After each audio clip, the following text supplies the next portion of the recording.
नमस्कार, मी शीतल खराडे. आपण पाहता श्रीगोंदा ऑल महाराष्ट्र न्यूज. आजची बातमी. हिंदू संमेलन आयोजित करण्यात आलं की उद्देश काय होता? हिंदू संमेलन आयोजित करण्याचा उद्देश म्हणजे आपली हिंदू धर्माची संस्कृती, सनातन संस्कृती ही तरुणांमध्ये सर्वांमध्ये रुजावी. कारण अलीकडच्या काळामध्ये हिंदू संस्कृती हिंदूलाच कळेना. आपापल्या संस्कृतीचं ज्ञान आपल्याला असावं आणि हा एक मुख्य उद्देश त्याच्या पाठीमागचा आहे. एकूण समाजामध्ये जे आपण असं सांगितलं की विकृती आता येते, त्या अनुषंगानं विकृती जाण्यासाठी समाजाने काय केलं पाहिजे? हे समाजाने विकृती जाण्याकरता विकृत समाज हा प्रत्येक काळामध्ये होतो. पूर्वी होता, आजही आहे, पुढे असणार आहे. परंतु जर आपल्या डोळ्यासमोर अशा प्रकारची काही विकृती घडत असेल तर त्याला प्रतिकार करण्याची क्षमता आपण ठेवली पाहिजे. आपण कोणावर कधीच अन्याय करू नये, परंतु कोणी अन्याय करीत असेल तर तो सहन देखील करू नये असं आमचं मत आहे. सध्याच्या युगामध्ये जातीय तेढ निर्माण झालेलं आहे, तरुणांसाठी काय आव्हान? हे जातीय तेढ निर्माण करणं हे चुकीचं आहे. जातीवाद हाही चुकीचा आहे आणि कोणी कोणत्या जाती असो, ते कोणत्याही धर्माचा असो, साधू संतांनी जातीवाद कधीच मानला नाही.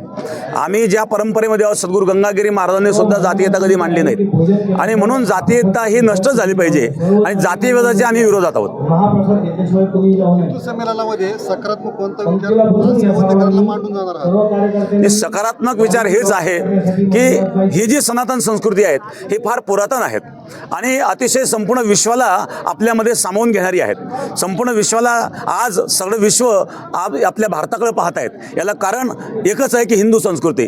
हिंदू मनुष्य जगामध्ये कुठेही गेला तरी त्याच्याबद्दल आज जो आदर आहेत याला कारण की त्याच्या रक्तामध्ये ते संस्कार आहेत. फक्त आपण जे काही विसरत चाललेलो आहेत त्या संस्कारांना पुनर्जागृत करण्याची आज आवश्यकता आहे आणि म्हणून सर्व हिंदू समाजांना मी हेच सांगेल की तरुणांना विशेषतः सांगेल की आपण आपली संस्कृती जाणून घ्या. आपण गीता, ज्ञानेश्वरी, रामायण, महाभारत याचं अध्ययन करा की जेणेकरून आपली संस्कृती आपल्याला कळेल.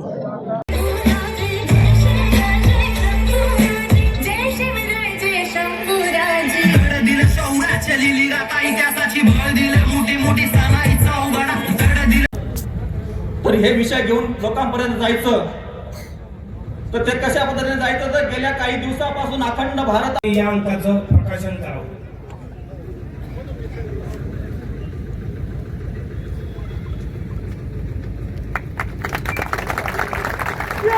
रामचंद्र की जय. हरे हरे महादेव. भारत माता की जय. जय श्रीराम. जय श्रीराम. दरम्यानच्या काळामध्ये हरिभक्त परायण माजी मंत्री व श्रीगोंदा तालुक्याचे माजी आमदार आदरणीय बबनराव दादा पाचपुते यांचं आगमन झालेलं आहे. त्यांचं हार्दिक असं स्वागत. बजरंगी बजरंगी त्यानंतर मी विनंती करतो